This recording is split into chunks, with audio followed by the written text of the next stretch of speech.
Welcome back to the Malted Man Cave. I'm Keith, and tonight we have apparently the Unabomber with us. It's Dave! And tonight we're going to be doing a whiskey that a distillery that I just found out recently, and I must give a shout out to Roy from Aquavitae. I found this actually before he told me about the Deanston 18. But ever since I found out about the Deanston 18 and this particular beauty, I've been obsessed with pretty much everything from Burn Stewart. So we're going to be reviewing a whiskey from Deanston coming up.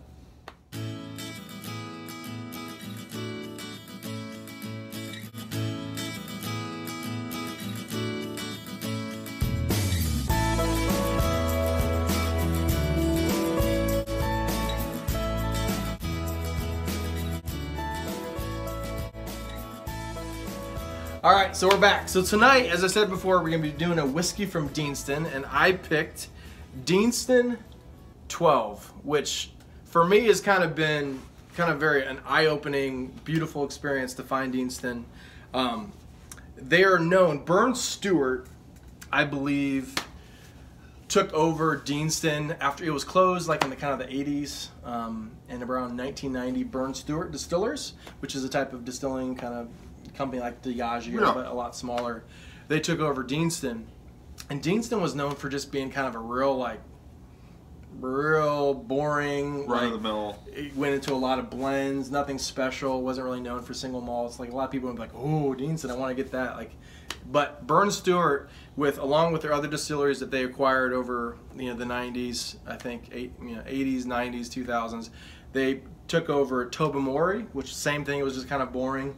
And which is, I think Tobermory is I believe Tobermory is located on the Isle of Mull, which is in the Inner Hebrides, I think. Pretty sure, 95% sure. So they have Tobermory, they have Deanston, and they have Bunnahabhain, which is kind of an islet distillery that is known for not really being heavily peated. They have some heavily peated, but mostly it's very, very mildly peated, if it really at all. But they went to this kind of just doing things the right way. They are bottling at 46% ABV. They're not chill filtering. They're not adding color. And it's amazing when you take just an okay whiskey and you give it a craft presentation with not coloring it, not chill filtering it, and giving it a decent ABV to kind of give it a little bit of that oomph with that flavor. You can take an ordinary single malt and make it pretty special. Yeah.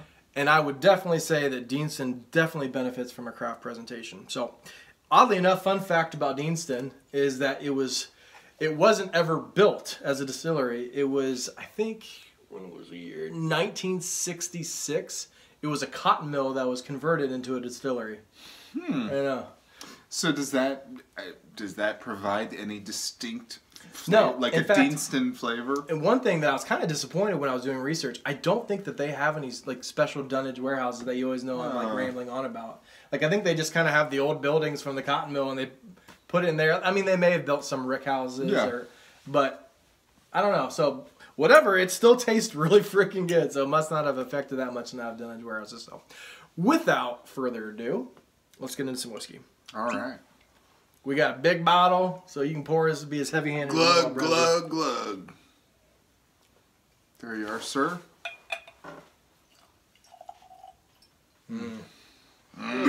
So without further ado, Dave, can you start us off with the nose? So, just for you viewers, I'm gonna edit this video heavily because I have messed up like 6 times. Dave's about to kill me. I'm like, all right, Dave, we gotta restart it. All right, it's really late at night. So, what do you get on the nose, Dave? Hey, for the 4th time.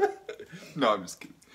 Malted milk balls right off the bat. I feel like if you take a big bag of malted milk balls and pour it into a big pot over a fire and just melt it all down.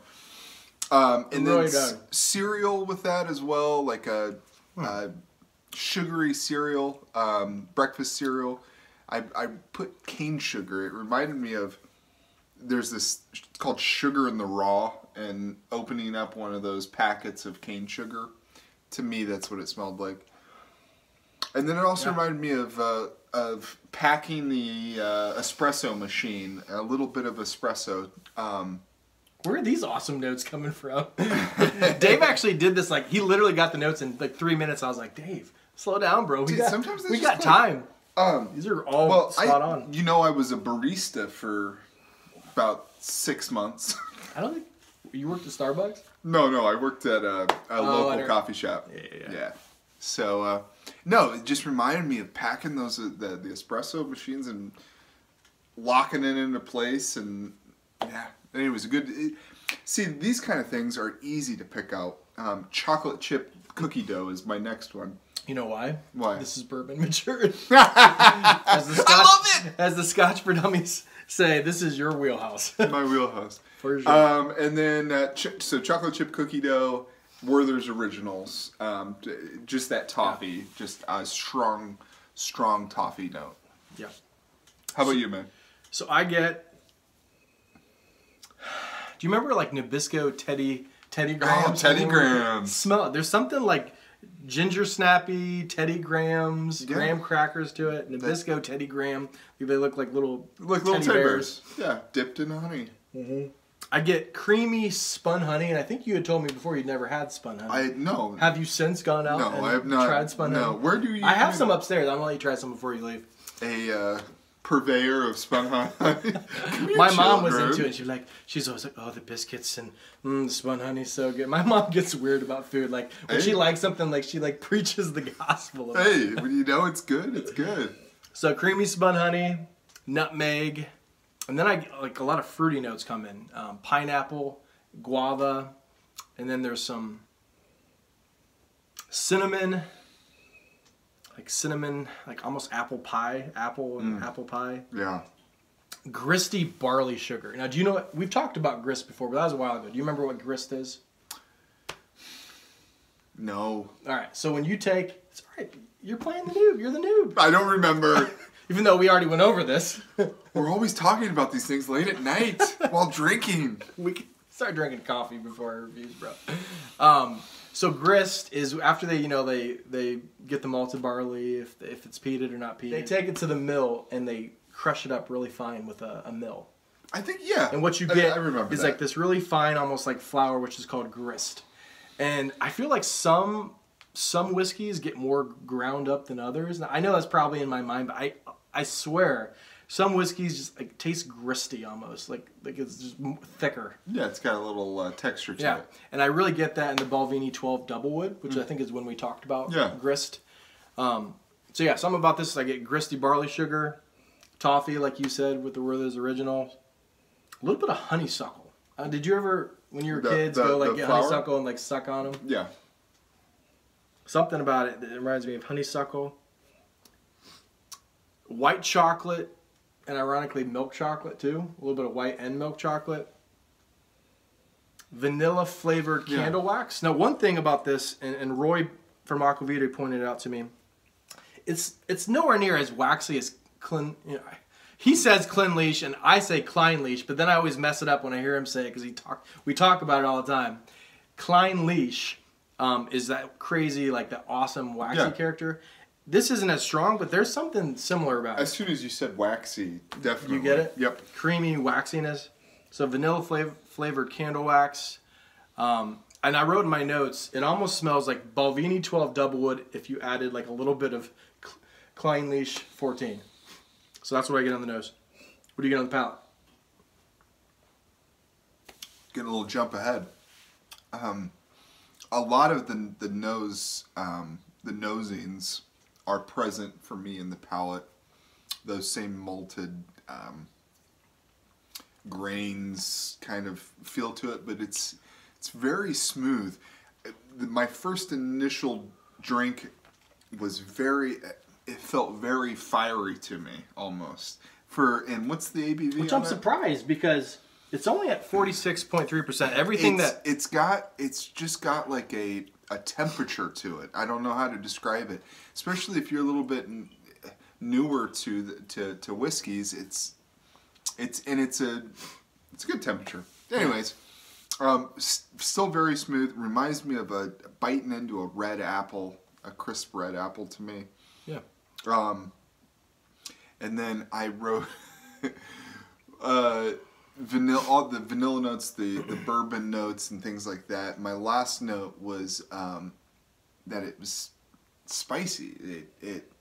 Yeah. There's a spice to it that I definitely enjoy. I agree. Yeah. How about you? And I don't know if I said this before, and if I didn't, it's because I don't know for sure.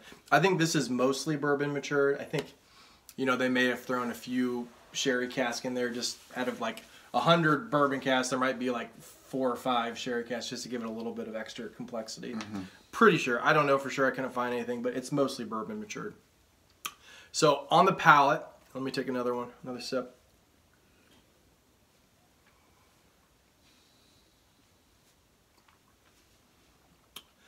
I get, again, creamy, spun honey, apples, pineapple, guava, and actually a little bit of kiwi. I don't know. I actually, when I was reading and writing my notes, I see kiwi. I went to the store and I bought kiwi, and just to confirm that I wasn't crazy, and it does. There's a little bit. Dude, I got you, kiwi. Man. We eat a lot of kiwi in the Bruns house. Do you really? Oh yeah, man. Spinning it out, it's the best thing ever. I hadn't had kiwi in like 12 years. Dude, you better get on that kiwi train. So vanilla candles again, toffee, like you said, white chocolate, icing sugar. It's got a really good balance between like spicy, cereally, like barley sugars, grain, and like fruitiness. Mm-hmm. I would say. So where was that? The icing sugar, white chocolate icing sugar.